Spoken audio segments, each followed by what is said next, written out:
2021년 2월 24일 새벽 예배를 하나님께 드리도록 하겠습니다. 기도하겠습니다. 놀라운 사랑으로 우리를 먹이시는 우리 하늘 아버지 감사를 드립니다. 하나님을 아버지라 부를 수 있게 하여 주시고 또 세상에 비치신 예수님을 통하여 주를 바라볼 수 있도록 인도하여 주신 그의 사랑을 감사를 드립니다. 주님, 우리의 죄악을 예수 그리스도를 통하여 비추어 볼 수 있도록 도와주시고 오늘도 회개하게 하여 주시어서 주님께서 원하시는 하나님의 자녀다운 모습으로 살아갈 수 있도록 도와주십시오. 더불어 예수 그리스도라는 세상의 빛을 통하여 우리가 진리와 비진리를 구별할 수 있도록 도와주시옵고 주님께서 주시는 그 말씀을 듣고 순종하는 우리들이 될 수 있도록 도와주옵소서. 예수님의 이름으로 기도합니다. 아멘. 함께 살펴보실 하나님 말씀은 요한복음 9장 35절에서 41절까지 말씀입니다. 제가 가진 성경으로 신약성경 162페이지 제가 읽도록 하겠습니다. 예수께서 그들이 그 사람을 쫓아냈다 하는 말을 들으셨더니 그를 만나사 이르시되 내가 인자를 믿느냐? 대답하여 이르되 주여 그가 누구시오니이까 내가 믿고자 하나이다. 예수께서 이르시되 내가 그를 보았거니와 지금 너와 말하는 자가 그이니라. 이르되 주여 내가 믿나이다 하고 절하는지라. 예수께서 이르시되 내가 심판하러 이 세상에 왔으니 보지 못하는 자들은 보게 하고 보는 자들은 맹인이 되게 하려 함이라 하시니 바리새인 중에 예수와 함께 있던 자들이 이 말씀을 듣고 이르되 우리도 맹인인가? 예수께서 이르시되 너희가 맹인이 되었더라면 죄가 없으려니와 본다고 하니 너희 죄가 그대로 있느니라. 아멘. 요한은 상당히 긴 서술을 통하여 예수님께서 맹인의 눈을 뜨게 하신 이적을 기록하고 있습니다. 오늘 성경에서 중요하지 않은 부분이 없겠지만 예수님께서 맹인의 눈을 뜨게 하신 이 이적은 특별한 의미를 담고 있습니다. 예수님께서 능력을 행하심으로 날 때부터 맹인이었던 자가 눈을 뜨게 되었던 사건은 맹인에게도 그의 부모에게도 그리고 예수님을 반대하는 반대자들에게도 각각의 의미를 가지는 사건이었다라는 것입니다. 먼저 맹인에게는 그 자신에게 임한 하나님의 은혜였기에 중요한 의미일 수밖에 없었습니다. 또한 맹인의 부모에게는 믿기지 않지만 아들이 눈이 뜨게 되었다는 엄청나게 기쁜 사건이었음이 분명합니다. 그러나 동시에 종교적으로 위협을 받는 핍박을 받는 시작이 되었으니 그들의 신앙에 있어서 상당히 중요한 분기점이 되었을 것이 분명합니다. 그리고 마지막으로 예수님을 반대하는 자들에게는 반드시 맹인이 눈을 뜨게 되었다는 사실이 부정되어야만 하는, 즉 예수님을 통하여 맹인의 눈을 뜨게 되었다라는 사실이 부정되어야만 하는 사건이었습니다.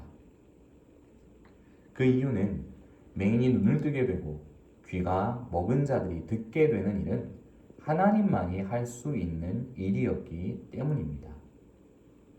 오랫동안 기다렸던 메시아께서 오셨을 때 맹인은 눈을 뜨게 된다고 했고 귀가 먹은 자들은 듣게 된다고 했던 이사야 35장 5절에서 6절의 말씀을 그 누구보다 종교 지도자들과 바리새인들, 종교인들이 잘 알고 있었기 때문입니다. 만약 예수님께서 정말 날 때부터 맹인이었던 사람의 눈을 뜨게 했다면 그가 하나님이심을 의미하는 것이었기에 유대인들에게는 매우 중요한 문제였습니다. 그 중요한 문제 가운데 증인과 증언이 있었지만 그들은 믿으려 하지 않았지요. 도무지 그들은 예수님께서 그 메시아이심을 하나님이심을 받아들일 수가 없었습니다. 오늘 본문은 예수님께서 드디어 보게 된 청년을 찾아간 것으로 시작하고 있습니다. 드디어 빛과 하나님께서 창조하신 세상을 바라보게 된 청년은 바리새인들이 그 청년을 쫓아내었던 사건을 맞이하게 되었고, 예수님은 그 사건이 있고 난 뒤에 그 청년을 찾아가셨던 것입니다. 그리고 내가 인자를 믿느냐라고 그 청년에게 물어보셨습니다. 성도 여러분, 여기서의 인자라는 부분을 다른 성경의 기록에서는 하나님의 아들로 번역해 두었습니다. 즉 예수님께서 내가 인자를 믿느냐라고 물으셨던 이 질문은 내가 하나님의 아들을 믿느냐라는 질문이었던 것입니다. 예수님은 이제 그 청년에게 하나님의 아들, 메시아를 믿는 신앙의 결단을 요구하셨던 것입니다. 청년은 이미 자신의 눈을 뜬 사건을 통해 하나님만이 그 일을 하실 수 있다는 것을 알고 있었습니다. 32절에서 33절은 맹인이 보게 되므로 하나님이 아니시라면, 하나님께서 보내신 사람이 아니라면 자신의 눈을 뜰 수 없다라고 하는 사실을 인식하고 있었음을 보여주고 있습니다. 창세 이후로 맹인으로 난 자의 눈을 뜨게 하였다함을 듣지 못하였으니 이 사람이 하나님께로부터 오지 아니하였으면 아무 일도 할 수 없으리이다 라고 바리새인들 앞에서 이 맹인 청년은 그렇게 고백하였던 것입니다. 이제 이 맹인은 그 메시아, 하나님의 아들을 알고자 했습니다. 예수님은 그에게 내가 이미 그를 보았고 지금 너와 말하는 이가 하나님의 아들이다 라고 알려주셨습니다. 그 예수님의 선언을 듣고 난 뒤 이 맹인의 청년은 주여 내가 믿나이다 라고 경배합니다. 이는 예수님을 주님으로 믿고 하나님께만 돌릴 수 있는 경배를 하나님이신 예수님께 돌렸던 것입니다. 육체의 눈을 뜨게 될 뿐만 아니라 이제는 그의 영안을 여시는 예수님을 체험하고 하나님의 아들로 고백하게 되었던 것이지요. 그리고 그 고백을 들으신 예수님은 39절의 말씀에서 세상에 심판하러 오셨으며 보지 못하는 자들을 보게 하고 보는 자들은 맹인이 되게 하시겠다라고 말씀하십니다. 이 말씀은 언뜻 보면 예수님께서 말씀하신 요한복음 3장 17절 내가 세상에 심판하러 오지 아니하였다라는 말과 모순되는 것처럼 보입니다. 3장 17절에서의 심판과 오늘 39절에 나타난 심판이라는 단어는 각각 다른 헬라어 단어로 사용되고 있습니다. 3장 17절은 심판하는 행위를 뜻하는 것이고 오늘 39절에 나타난 이 심판은 심판의 결과를 나타내는 단어의 표현으로 사용되고 있는 것입니다. 즉 예수님께서 사람들의 죄를 묻기 위해 재판하기 위해 오지 않았다라는 표현이며 우리가 읽은 39절의 말씀은 사람들의 죄를 묻기 위해 오지 않으셨지만 죄인이 빛 되신 예수님 앞에 서는 순간 이미 죄인들은 심판을 받은 결과로서 예수님을 하나님의 아들로 보지 못한다고 말씀하신 것입니다. 이 말씀의 의미를 깨달은 바리새인들은 즉각 예수님 앞에 항의하게 됩니다. 내 말에 의하면 우리가 맹인이라는 뜻이냐라고 따져 물었던 것이지요. 그때 예수님은 너희가 차라리 맹인이었더라면 너희가 죄가 없었을 것인데 오히려 본다고 하니 너희 죄가 그대로 있다라고 말씀하셨습니다. 스스로를 빛이라 가르치시고 맹인의 눈을 띄우심으로 스스로가 빛이심을 증거하신 예수님을 오히려 이 바리새인들이 알아보지 못했으니 그들이 얼마나 영적으로 무지했는지 오늘 예수님께서 드러내고 계시는 것입니다.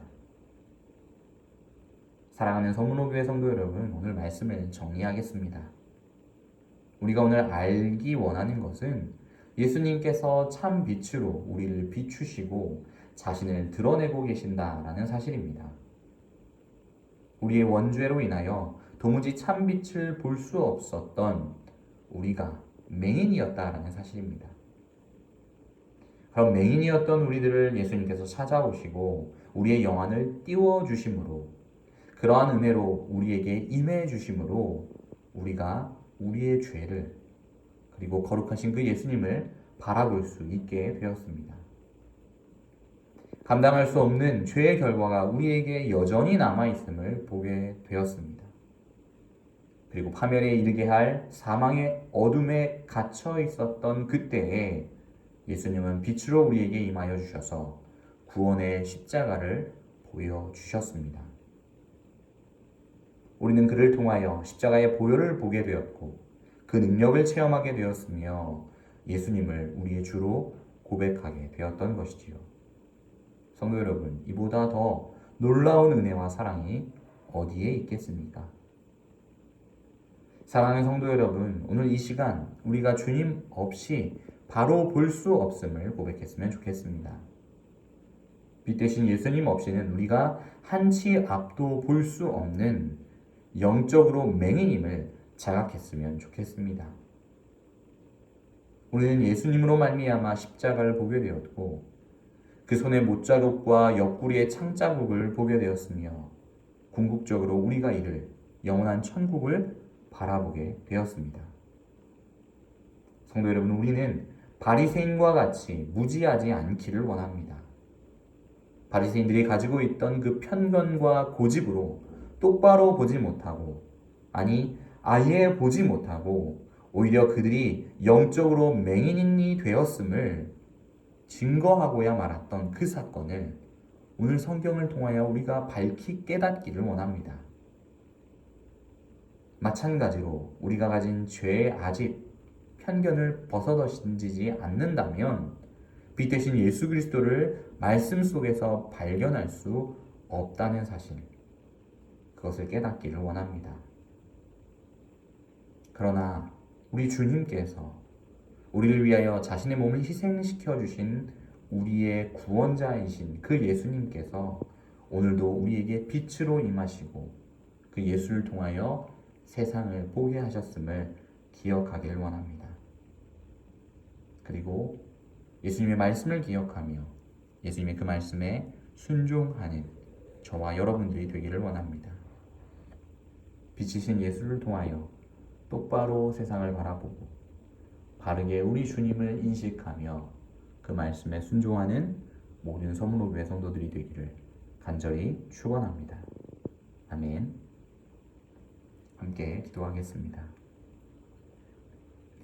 주님, 우리의 고집과 편견과 죄인된 우리의 속성으로는 거룩을 볼 수 없고 은혜를 볼 수 없고 말씀 속에서 역사하시는 하나님을 볼 수 없으며 자연 계시 속에서 하나님이심을 드러내고 계신 그 모든 것들을 바라볼 수 없음을 우리가 말씀을 통하여 배우게 되었습니다. 우리가 예수 그리스도라는 참 빛을 통하여 바르게 보게 되었음을 기억하면서 빛으로 임하신 그 예수님의 은혜에 늘 감사할 수 있도록 도와주시옵소서. 하나님 아버지, 우리 교회를 위하여 기도합니다. 참빛이신 예수님을 따라가는 우리 서문로교회가 되게 하여 주시고 70주년을 맞은 이 교회가 하나님 아버지의 뜻을 이루어드리는 교회가 될 수 있도록 도와주옵소서. 4인 4색 집회가 계속하여 진행되고 있습니다. 주님께서 주시는 말씀의 은혜를 받는 우리 성도들이 되게 하여 주시고 참 빛이신 예수님을 깨달아 그들의 영이 소성되는 역사가 있도록 도와주옵소서. 교회를 위하여 수고하고 헌신하는 우리 담임 목사님과 우리 모든 재직들을 주님께서 기억하여 주시고 하나님 앞에 늘 순복하는 은혜가 있도록 도와주옵소서. 교회 안에 많은 환우들이 있습니다. 주님께서 그 치료하여 주시고 만져주시고 세워주셔서 고통과 환난 속에서도 주님을 바라볼 수 있도록 은혜를 덧입혀 주시옵소서. 이 모든 말씀 예수님의 이름으로 기도합니다. 아멘.